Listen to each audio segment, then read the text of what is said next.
शौकत भाई, साले बावलपुर को तो खैर पाकिस्तान तहरीक सामने इसके सिलसिले में पॉलिटिकल स्टेटमेंट भी इशू करा दिया।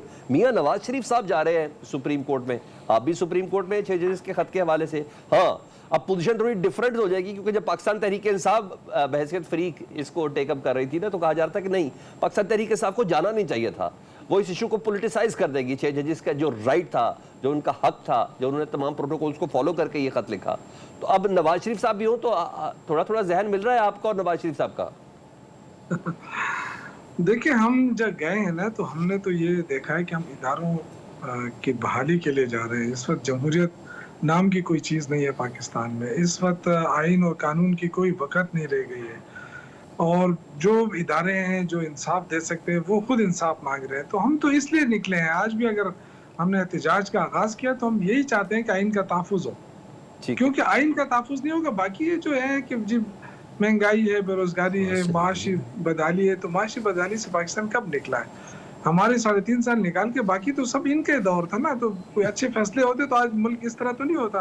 कि हमने तो नहीं किया ना। ये जब आके कहते हैं टीवी पे, मेरे भाई गुस्से हो गए, आके टीवी पे कहते हैं कि जी नवाज शरीफ ने तो बिजली पूरी कर दी थी और लोड शेडिंग खत्म कर दी थी। तो भाई क्या हुआ, कोई शेर ने आके बिजली खा ली? किसने खाई है बिजली?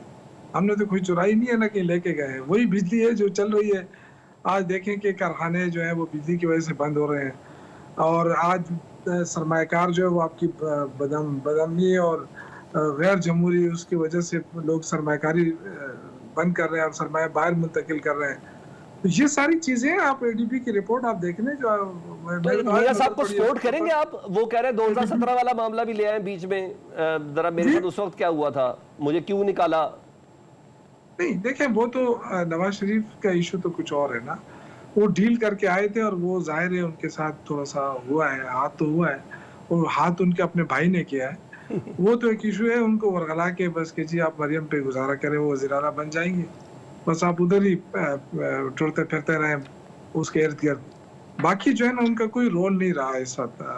बदकिस्मती या खुशकिस्मती से कोई रोल नहीं रहा है। और ये देखें, जमहूरियत को कंट्रोल किया जा रहा है। ये जो आज तहरीक चल रही है, आज तो पीपल्स पार्टी कह रही है कि जी हमने हुकूमत बचाना है, ठीक है, और मुस्लिम लीग नून कह रही है हमने हुकूमत बचाना है। आप बचाएं हुकूमत को, ठीक है। कितने तक बचाएंगे? अप्रैल के बाद मई और नवंबर तक आप जाएंगे, जो बिलिंग का सिलसिला शुरू होगा, उसमें तो कोई नहीं बचा सकता फिर इस हुकूमत को। ये तो फिर कौम खुद निकलेगी, लेकिन वो निकलना खतरनाक है। अभी तो एक अंडर द लीडरशिप ऑफ जो है ना वो चलेगी ना तहरीक, ठीक है। अगर अवामी तारीख शुरू हो गई, खुद लोग सड़कों पे निकल आए, तो होगा क्या फिर? किस तरह? ये तो फिर वही चीजें निकलेंगी सारी जो अंडर कंट्रोल हो जाएंगी। इससे बेहतर ये है कि जो गलतियां हुई हैं वो गलतियों को माने। जब नवाज शरीफ नहीं मान रहा है अपने भाई को, जब राना सनाउल्लाह नहीं मान रहा है, जब बिल्कुल, मुझे तो ऐसा लग रहा है सारे लोग अंडर दी उस पे तो सारे शौकत भाई, मुझे लग रहा है एक नहीं 2 प्रेस कॉन्फ्रेंस आने वाली है। मुझे तो ऐसा लग रहा है 2 प्रेस कॉन्फ्रेंस आने वाली है। एक नवाज शरीफ साहब का दड़ा करेगा, एक शहबाज शरीफ साहब का दड़ा करेगा। वही मैं कह रहा हूँ कि वो कह रहे हैं कि जी हमारी हुकूमत है ही नहीं है, कहाँ से हमारे पल्ले पड़ी है। तो जब नहीं है मेरे भाई, तो इससे वाज़ेह हो गया ना कि मैंडेट चोरी हुआ है। तो जब मैंडेट चोरी हुआ है, तो क्या इससे हम जमहूरियत को मजबूत कर लेंगे? आप ये समझते हैं, ये कौम समझती है कि जमहूरियत मैंडेट, बड़े बड़े लोग आते हैं टीवी पे, ये बड़े सारे समझदार लोग हैं, पार्टी से हटकर बात कर रहे हैं। इस वक्त उनको जरूरत है आपके सच बोलने की जरूरत है। आप सच बोलें कि क्या इस तरह जमहूरियत मजबूत होगी? चले मैं पूछ लेता हूं, बैरिस्टर साहब से पूछ रहा था। बैरिस्टर साहब, सच